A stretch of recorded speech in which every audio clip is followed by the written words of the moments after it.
Assalamualaikum warahmatullahi wabarakatuh. Perkenalkan, nama saya Anissa Valerina Silvi dari kelas 12 MIPA 2 nomor absen 1.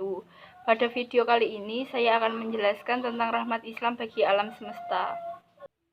Perkembangan Islam di benua Asia. Yang pertama yaitu negara India. Islam masuk ke India pada abad ke-7. Kemudian agama Islam dapat berkembang dengan pesatnya di sana. Bukti berkembangnya Islam di India adalah berdirinya kerajaan-kerajaan Islam serta peninggalannya. Kerajaan-kerajaan Islam di India diantaranya sebagai berikut. Yang pertama yaitu Kerajaan Sabak Takin. Kerajaan ini berdiri di Ghazwah, wilayah Afghanistan, di bawah pimpinan Sabak Takin. Beliau mengembangkan agama Islam dan ilmu pengetahuan. Yang kedua ada Kerajaan Ghazni, yang didirikan oleh Hudain bin Husain pada tahun 555 Hijriah atau 1186 Masehi di Firozkoh, lereng gunung Afghanistan. Kerajaan ini mencapai puncak kejayaan pada masa Muhammad Abdul Muzaffar bin Husain al-Ghazi. Yang ketiga ada Kerajaan Mamalik. Raja dari budak beliau ini menyebarkan agama Islam di India. Beliau mendirikan masjid raya di Delhi yang diberi nama Jami dan menara yang tinggi yang bernama Qutub Manar yang sekarang menjadi objek wisata. Yang keempat ada Kerajaan Keturunan Khilji. Kerajaan ini berdiri setelah menaklukkan Kerajaan Mamalik dan sultannya bernama Alauddin dari Afghanistan. Beliau tidak lama memerintah karena muncul kerajaan baru dari keturunan Taglok dari Turki. Yang kelima yaitu Kerajaan Taglok. Kerajaan merupakan kerajaan terakhir dari India sebelum datangnya bangsa Mongol. Di antaranya jajarannya ialah Muhammad Taglok dan Firuz Shah setelah Kerajaan Taglok berdiri. Yang kedua ada negara Pakistan. Pakistan merupakan negara yang memisahkan diri dari India pada abad ke-13 sampai dengan 15. Agama Islam berkembang dengan pesat di India. Dengan bukti adanya kerajaan-kerajaan Islam di India dan bangunan-bangunan tempat ibadah. Arti penting negara ini dalam sejarah dan perkembangan Islam terutama disebabkan dua hal berikut ini. Yang pertama yaitu perjuangan politiknya berlangsung pada waktu yang sama dengan perjuangan Hindu di India. Perjuangan itu bertujuan untuk mendirikan negara tersendiri bagi umat Islam. Yang kedua, Pakistan berperan penting dalam pengembangan ilmu pengetahuan dan filsafat serta berhasil melahirkan sejumlah lembaga pengkajian Islam dan intelektual Muslim berkaliber internasional. Islam di Pakistan dapat berkembang pesat sehingga Pakistan merupakan negara dengan produk Islam terbesar kedua di dunia. Bahkan, hukum Islam telah diberlakukan di Pakistan. Selanjutnya ada negara Afghanistan. Agama Islam masuk ke Afghanistan sejak masa Khalifah Umar bin Khattab. Pada masa Khalifah Utsman bin Affan, Islam telah masuk ke Kabul. Dan pada tahun 870 Masehi, Islam telah menangkar di seluruh negeri Afghanistan. Perkembangan Islam di Afghanistan selanjutnya berjalan dengan pesat. Tidak ada hambatan. Dengan bukti penduduk Afghanistan 99% beragama Islam. Agama Islam sangat berpengaruh segala aspek kehidupan mereka. Pada tahun 1933, Raja Zair naik sebagai raja. Kemudian Amerika Serikat dan Uni Soviet, sekarang Rusia, berusaha menaikkan pengaruhnya. Tahun 1953, Raja Zahir mengangkat Muhammad Daud yang sekarang menjadi kader komisi sebagai Perdana Menteri. Melihat keadaan seperti ini, umat Islam menilai bahwa pemerintah Afghanistan telah jauh menyimpan dari ajaran Islam. Selanjutnya ada Tiongkok.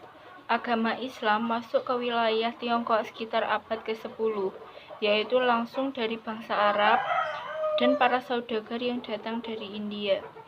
Agama Islam masuk ke Tiongkok melalui perdagangan darat dan laut, yaitu Jalan Sutra. Adapun pertama kali terjadinya penyebaran agama Islam di Tiongkok, yaitu pada masa dinasti Tang He Muhammad Yunusi. Maliangji adalah salah satu pemimpin Islam di Cina yang pernah berkunjung di Indonesia. Beliau imam besar Shinsen de Xi atau Masjid Agung di RRC Tengah, salah satu 8 masjid terbesar di Cina. Masjid tersebut dibangun 1300 tahun yang lalu, berpadukan khasana arsitektur Islam dan Cina yang mampu menampung 8.000 jemaah. Selanjutnya ada negara Singapura.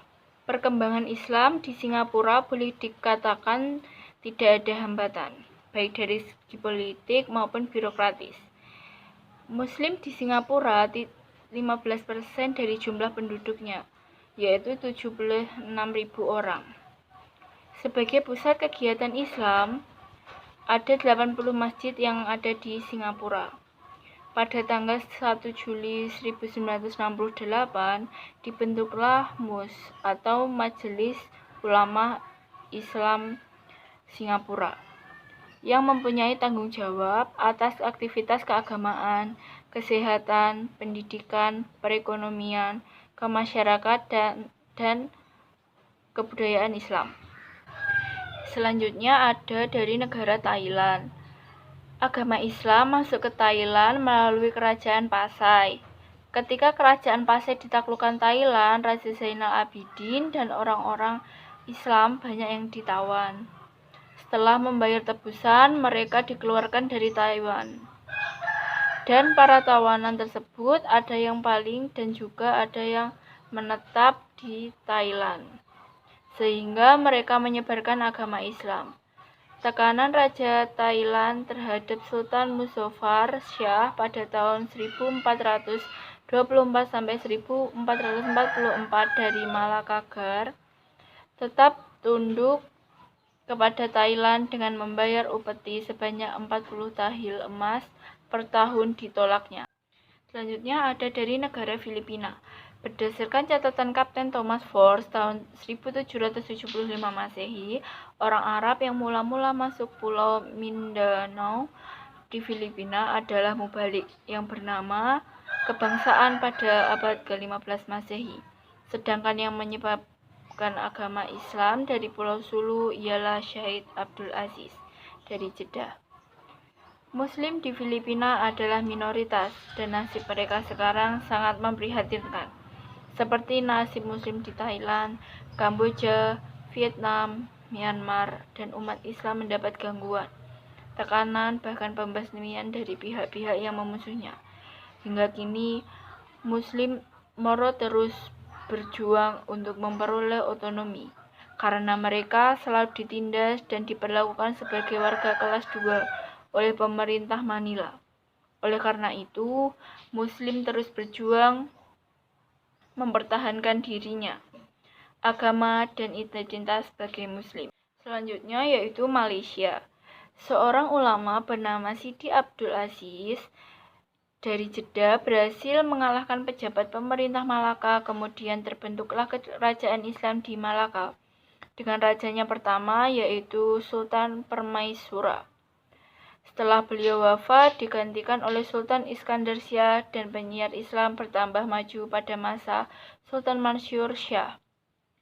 Menyambung tali silaturahmi persahabatan dengan kerajaan lain seperti Siam, Majapahit, dan Tiongkok. Kerajaan Malaka dapat dibina lagi sedikit demi sedikit oleh Sultan Alauddin Shah I sebagai pengganti Muhammad Shah. Kemudian memindahkan pusat pemerintahannya dari Kampar ke Johor. Sultan Alauddin Shah I dikenal sebagai Sultan Johor yang pertama dari negeri Johor makin bertambah ramai dengan datangnya para pedagang dan pendatang. Kemudian ada Brunei Darussalam. Agama Islam di Brunei dapat berkembang dengan baik tanpa ada hambatan. Bahkan agama Islam di Brunei merupakan agama resmi negara. Untuk pengembangan agama Islam lebih lanjut, telah didatangkan ulama-ulama dari luar negeri, termasuk dari Indonesia. Masjid-masjid banyak didirikan umat Islam di Brunei menikmati kehidupan yang benar-benar sejahtera. Dengan namanya Darussalam, negeri yang damai, pendapat per kapita negeri ini termasuk tertinggi di dunia. Pendidikan dan perawatan kesehatan diberikan secara cuma-cuma oleh pemerintah. Negara Brunei Darussalam merupakan negara termuda di Asia Tenggara. Penduduk Brunei Darussalam mayoritas beragama Islam. Selanjutnya yaitu perkembangan Islam di benua Afrika. Secara umum, Islam memasuki Afrika sejak masa-masa awal kelahirannya. Kemudian, Islam pun berkembang dengan mudah di kawasan tersebut. Untuk melihat perkembangan Islam di benua Afrika, berikut ini akan ditampilkan beberapa negara wilayah tersebut, yaitu Habasyah, Mesir, dan pantai utara Afrika. Yang pertama adalah Habasyah atau Ethiopia. Ketika kaum muslimin di Mekah mendapat penganiayaan dari kafir Quraisy yang kian hari kian meningkat, maka pada suatu hari Nabi Muhammad SAW memerintahkan kaum muslimin, baik laki-laki maupun perempuan, yang berhijrah ke Habasyah atau Ethiopia, karena Habasyah tidak ada perebutan sewenang-wenang dan penganiayaan dari pihak pemerintahannya. Beliau lebih suka dirinya dianiaya ataupun disiksa oleh kaum musyrikin Quraisy daripada melihat kejadian-kejadian penganiayaan yang diterima oleh para pengikut beliau setiap harinya. Selanjutnya dari negara Mesir. Pada masa Khalifah Umar bin Khattab, Mesir ada di bawah kekuasaan Bizaitum atau Romawi Timur.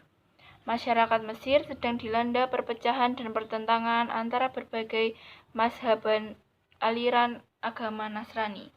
Itu semua antara lain disebabkan buruknya administrasi pemerintah Ahhan Bizantium, perlakuan kasar dari para penguasa Bizantium terhadap orang-orang Mesir, dan adanya beban ekonomi yang sangat berat yang harus ditanggung oleh penduduk demi kejayaan Imperium Romawi Timur. Hal yang demikian ini yang menyebabkan umat Islam yang dipimpin oleh agama Panglima Perang Amr bin As dengan memikul pasukan pertahanan Bizantium. Selanjutnya ada dari Afrika Utara. Pada masa jayanya kerajaan Romawi, daerah Afrika Utara ini termasuk sebagian dari jajahannya, yang terbagi dalam 5 provinsi, yaitu Barsa, Kanasalia, Tripoli, Mauritania, dan Neumeda. Pada tahun 23 Hijriah, tentara Islam mulai memasuki daerah Afrika Utara dengan menguasai wilayah Barsa, yaitu satu daerah di sebelah barat Mesir. Pada tahun 446 Masehi, tentara Islam telah jauh maju di sebelah barat menduduki Tripoli dan beberapa buah kota lainnya. Setelah 20 tahun kemudian, hampir seluruh Afrika Utara mulai dari Mesir sampai ke Samudra Atlantik, Katango dan Ceuta. Pada bulan Oktober 647 Masehi atau 27 Hijriah, Khalifah Utsman bin Affan mengizinkan Abdullah bin Sa'ad bin Abi Sarah memasuki wilayah Bizantium Afrika Utara. Atas dasar inilah maka kaum muslimin membentuk pasukan di bawah pimpinan tokoh-tokoh terkemuka. Selanjutnya yaitu perkembangan Islam di benua Amerika. Menurut beberapa pakar sejarah dan arkeologi, Islam masuk di benua Amerika jauh sebelum Columbus menginjakkan kakinya di sana pada 21 Oktober 1492. Berdasarkan penemuan berbagai bukti dan catatan sejarah, para pakar tersebut memperkirakan bahwa agama Islam sudah dipeluk oleh sejumlah suku Indian di antaranya yaitu suku Iroquois dan Algonquin pada tahun 900 Masehi. Amerika merupakan negara demokrasi liberal dengan sekuler atau menganut prinsip pemisah antara agama dan negara. Namun sangat luas, memberi kebebasan agama bagi rakyatnya. Semula, agama Islam dianggap agama para migran Timur Tengah atau Pakistan yang bertempat tinggal di beberapa kota. Kemudian semakin berkembang sehingga muncul suatu kekuatan Islam yang disebut Black Muslim. Black Muslim didirikan oleh Elijah Muhammad di Chicago. Sesuai dengan namanya, Black Muslim mendapat banyak pengikut, terutama dari orang-orang yang berkulit hitam. Black Muslim didukung oleh orang-orang berkulit hitam berjuang menuntut persamaan hak. Elijah Muhammad dalam organisasinya mengambil prinsip-prinsip ajaran agama Islam yang tidak membedakan warna kulit. Cukup sekian video dari saya. Semoga bermanfaat. Mohon maaf apabila ada salah kata. Wassalamualaikum warahmatullahi wabarakatuh.